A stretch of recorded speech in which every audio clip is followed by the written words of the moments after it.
Bueno, nos volvemos a reencontrar acá con Rosana, que estamos dialogando, intercambiando muy interesantemente qué se desencadena, y recién es un hilo de la madeja de mucho de lo que se podría seguir analizando, tanto del documento que plantea el gobierno, la reforma, como sus alcances, pero quedábamos en el bloque anterior que notábamos los límites que tiene, y entonces no es desde un lugar reactivo, sino de un lugar crítico, que nos estamos preguntando para qué la filosofía.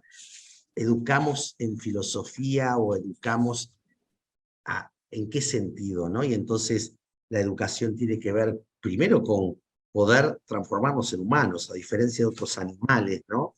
La especie humana es capaz de abordarse a sí misma y asumirse como sujeto, ¿no? Desde el cual pensar, sentir y actuar, ¿no? Y entonces esa toma de conciencia está muy ligada a los procesos educativos, digamos, ¿no?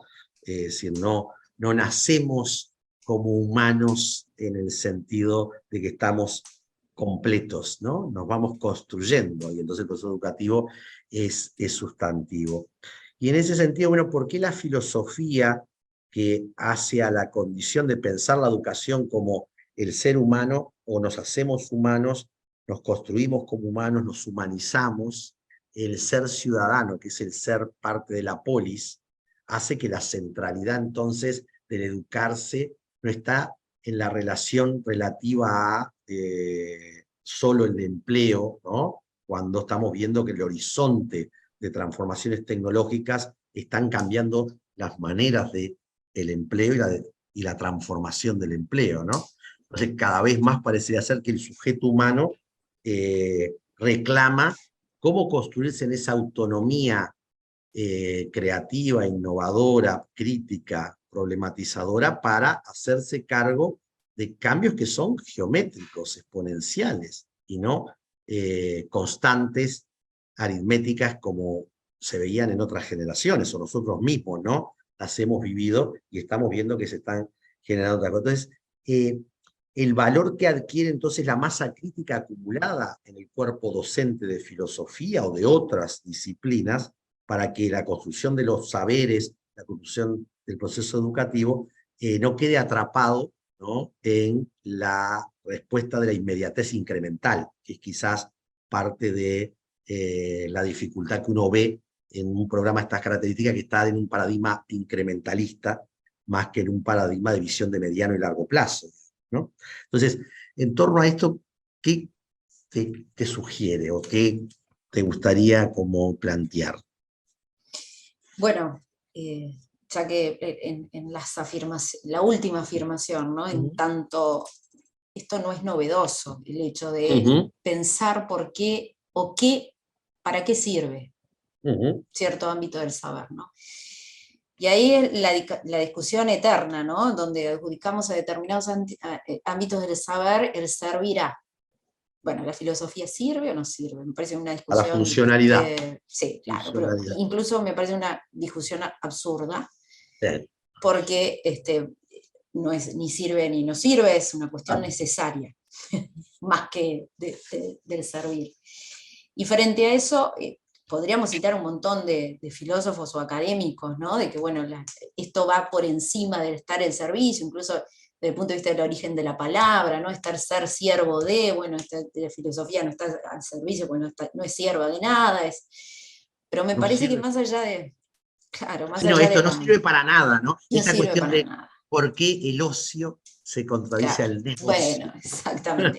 De igual manera, me parece interesante también citar, en mi caso yo estoy en contacto con los estudiantes de secundaria, que en colectivo los estudiantes se han manifestado a favor de la enseñanza. No es que esta encuesta de la cual se ampara, de la UNESCO, ¿no? De ciertos organismos, que el Parlamento de Estudiantes del Mercosur, que de ahí salió la idea de qué saberes sí, bueno, capaz que se deduce de allí, más que se deduce, se infiere que bueno, entonces serán determinados otros saberes inútiles, ¿no? Porque, bueno, hay que apelar a emprendedurismo, turismo y otros ámbitos del saber inmediato, del saber que permite directamente un abordaje. A mí, incluso desde ese lugar, me parece muy peligroso, porque muy reductivo, peligroso ¿no? Muy para reductivo, porque es profundamente reductivo, aparte de peligroso. Yo que creo un que estudiante de primer año de bachillerato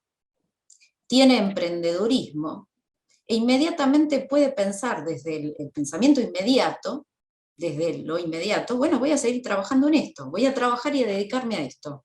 Me enseñaron emprendedurismo, voy a emprender. Y por ahí se coarta la situación de seguir, ¿no?, estudiando a nivel terciario.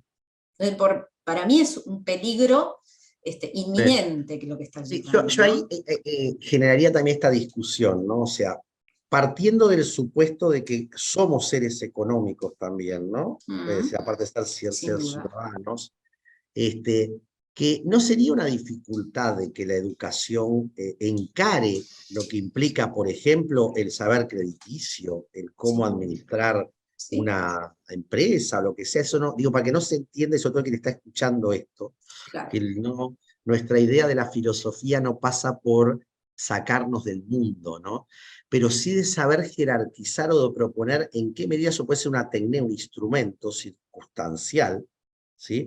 ¿Y qué se está diciendo cuando se dice emprendedurismo, ¿no? O sea, se le está situando al sujeto individual la responsabilidad de cómo resolver los ingresos de sobrevivencia, en vez de entender que es parte de una estructura social donde debe tener legitimado determinadas cuestiones y por tanto el cómo tiene capacidad de iniciativa en la economía o cómo es capaz de resolver determinadas cosas, está en un contexto distinto que va más allá de un instrumento como puede ser el emprendedurismo, Que ¿no? la capacidad de resolver problemas es parte, ¿no?, está en la Es que eso es médula lo del hacer fundamental, filosófico. claro, Entonces claro, ahí es entonces donde, la centralidad está en cómo está preparándose para resolver los problemas y exacto. no en cómo se centra en un instrumento para resolver el problema. Y desde ese lugar, en esta defensa de la enseñanza de la filosofía, porque incluso hay una falsa oposición entre enseñar Claro. filosofía y enseñar a filosofar, ¿no?, porque ambas ¿Mm? cosas no son excluyentes, Ujú. se dan en el conjunto de cosas. Eh, es parte de la tradición educativa entender que la tradición filosófica está de base. Entonces yo Claro. no puedo hacer física, no puedo hacer matemática, no puedo hacer biología, no puedo hacer sin entender que hay un origen común y que ese Sí, sí. origen común, para revisar los sustentos de la ciencia, la epistemología, para revisar la ética, incluso cuestionar, porque la ética no es la moral, no es la moralización, no es moral Ujú. lo que damos, ¿no?, sino cuestionar los Claro. valores y entender desde qué paradigma estamos asegurando y de alguna manera promoviendo determinados valores. Entonces, el saberse consciente de una realidad o desde la cultura, desde la que de alguna manera asumimos ciertos parámetros o criterios, me permiten también generar un fundamento de tales criterios. Por eso Sí. la Y necesidad de una también, autorreflexión. muy interesante lo que decís, porque en última instancia esto refuerza la idea de que cuando sujetos autónomos tendremos mayor capacidad de respuestas, que si lo Sin que se duda. quiere buscar son respuestas a determinados problemas, no es situando a los sujetos en una única solución del problema, sino No. situándolos en la problematización que los construye, ¿no? Los desarrolla, los desencadena como sujetos autónomos capaces de trastocar y no solamente de adaptarse. Porque acá el gran tema es si se está construyendo procesos educativos y por qué entonces la filosofía adquiere un rol específico, ¿no?, en la construcción de ese proceso, como lo adquiere las matemáticas, la astronomía, las letras, otras disciplinas, ¿sí? Es decir, que es insustituible, ¿no? Y entonces, digo esto sobre todo porque esta discusión banal que hay respecto a que el Uruguay en su enciclopedismo es incapaz de percibir la respuesta del pragmatismo, digamos, ¿no? No cosa más falsa, puesto de que el ser práctico o pragmático tiene detrás una cosmovisión. Y está legítimo que yo pueda pensar de una manera o de otra, debe estar esto legitimado, ¿no? No sé si quisieras decir algo más, porque tengo ganas de, voy a seguir dialogando con algunas personas más y hacer un espacio conjunto de 3 o 4 para que debatamos un poco del valor de la filosofía y qué es lo que estamos problematizando. Quizás para hacer este feedback y poder interpelar, ¿no? Crear argumentación, ¿no?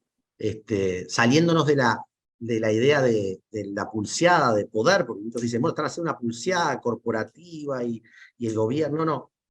Pasa sobre todo por cómo estamos argumentando, legitimando las razones de por qué consideramos que esto favorece más a la educación, por qué favorece más a la autonomía, por qué favorece más al desarrollo o al bienestar, ¿no? Que es lo que supuestamente se pretendería con esa reforma. Sobre todo hay una conciencia por parte de los estudiantes, porque ya que estamos escuchando a los estudiantes, de que, como decía Ferreira, ¿no? Yo siempre cito y me interesa en mis cursos hacer referencia a Carlos Ferreira, ¿no? Que lo tenemos como el filósofo uruguayo, pero poco hacemos referencia a él.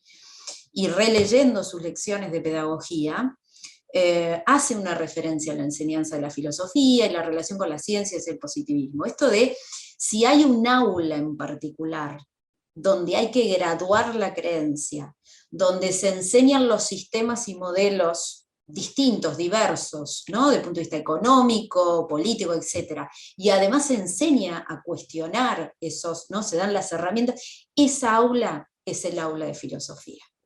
Totalmente. Y yo quiero quedarme con eso.